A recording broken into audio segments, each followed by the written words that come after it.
নাৰায়ণপুৰৰ বালিপুখুৰীত চাঞ্চল্যকৰ ঘটনাক এখন গাঁৱৰে 5জনকৈ ছাত্ৰ নিৰুদ্দেশ মঙলবাৰে বিয়লিৰ পৰা সন্ধানহীন ছাত্ৰকেইজন নিৰ্দিষ্ট ছাত্ৰকেইজন সন্তোষ বৰা দেৱজিৎ দাস থগেন বৰা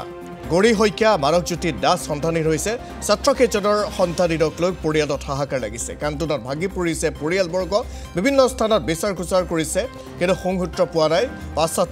ছাত্ৰকেইজন দুষ্ট চক্ৰৰ কবলত পৰাৰ আশংকা ব্যক্ত কৰিছে পৰিয়ালৰ লোকে হাৰমতি ৰেল ষ্টেচনত কোনো লোকে প্ৰত্যক্ষ কৰিছিল ছাত্ৰকেইজনক ঘটনা সন্দৰ্ভত শিৱলগুৰি আৰক্ষী চকীত এজাহাৰ দাখিল কৰিছে পৰিয়ালবৰ্গই কোনো লোকে সন্ধান পালে যোগাযোগ কৰিবলৈ আহ্বান জনাইছে পৰিয়ালৰ লোকসকলে ফোন নম্বৰ তেওঁলোকে দিছে 9387414488 আৰু 9954141333 পুনৰ এবাৰ উল্লেখ কৰিছো নাৰায়ণপুৰৰ বালিপুখুৰীত এই চাঞ্চল্যকৰ ঘটনাটো সংঘটিত হৈছে 5জনকৈ ছাত্ৰ নিৰুদ্দেশ হৈছে একেখন গাঁৱৰে 5জনকৈ ছাত্ৰ নিৰুদ্দেশ হৈছে মঙলবাৰে বিয়লিৰ পৰা সন্ধানহীন হৈ আছে ছাত্ৰকেইজন নিৰ্দিষ্ট ছাত্ৰকেইজন হৈছে সন্তোষ বৰা দেৱজিৎ দাস থগেন বৰা গৌৰী শইকীয়া মানৱজ্যোতি দাস এই 5গৰাকী ছাত্ৰ সন্ধানহীন হৈছে ছাত্ৰকেইজনৰ সন্ধানহীনক লৈ পৰিয়ালত হাহাকাৰ লাগিছে কান্দোনত ভাগি পৰিছে পৰিয়ালবৰ্গ বিভিন্ন স্থানত বিচাৰ খোচাৰ কৰিছে কিন্তু এতিয়ালৈকে কোনো ধৰণৰ সংসূত্ৰ পোৱা নাই এই 5গৰাকী ছাত্ৰকেইজন দুষ্ট চক্ৰৰ কবলত পৰাৰ আশংকা ব্যক্ত কৰিছে পৰিয়ালৰ লোকে হাৰমতি ৰেল ষ্টেচনতো কোনো লোকে প্ৰত্যক্ষ কৰিছিল ছাত্ৰকেইজনক ঘটনা সন্দৰ্ভত শিৱলগুৰি আৰক্ষী চকীত এজাহাৰ দাখিল কৰিছে পৰিয়ালৰ লোকসকলে আৰু সন্ধান পালে যোগাযোগ কৰিবলৈ আহ্বান জনাইছে 9387414488 9954141333 এই নম্বৰত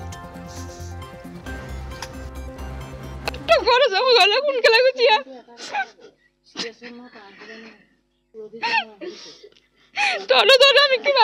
কৈছে সোনকালে ক'ব লাগে দিয়া এটাই লোৱা নেকি লোৱা এটা ছোৱালী এজনী দেৱজিৎ দাস মোৰ লোৱা নাম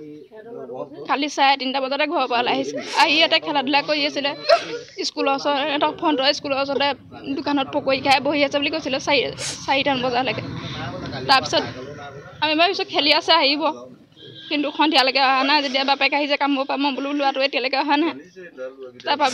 বাপেকে চেণ্ডাত বান্ধি যোৱা মেলা আছে চাবলৈ গৈছে বোলে তাত নাই ন তেতিয়া আমি ভাবিছোঁ ওলাই ইফালে সিফালে চাইছোঁ নাই বিচাৰি পোৱা নাই দেখি আমি তেতিয়াহে আমি ভাবিছোঁ যে নাই ক'ৰবালৈ গ'ল যিহেতু নাই আৰু এতিয়া কোনোবাই যদি পায় দেখে জনাব লাগে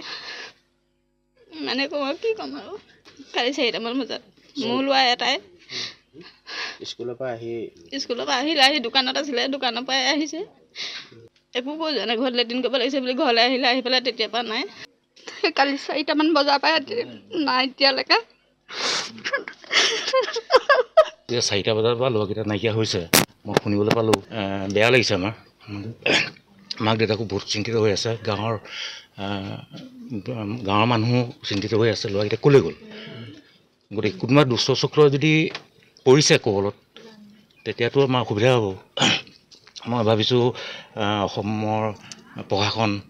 সকলো লগ হৈ সেই ল'ৰাকেইটা উদ্ধাৰ কৰি দিয়ে যেন তাৰমানে পৰীক্ষা আছিলে আজি কালি পৰীক্ষা আছিলে দোকানত তাৰপৰা অকস্মাত তাৰমানে নাইকিয়া হ'ল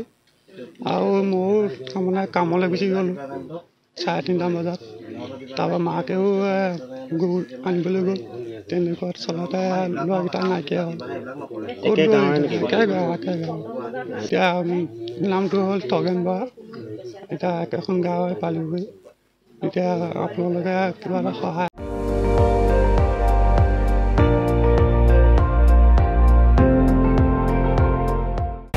আপুনি চাই আছে ND24 সৰ্বশ্ৰেষ্ঠ নহয় সৰ্বোত্তমৰ দৌৰ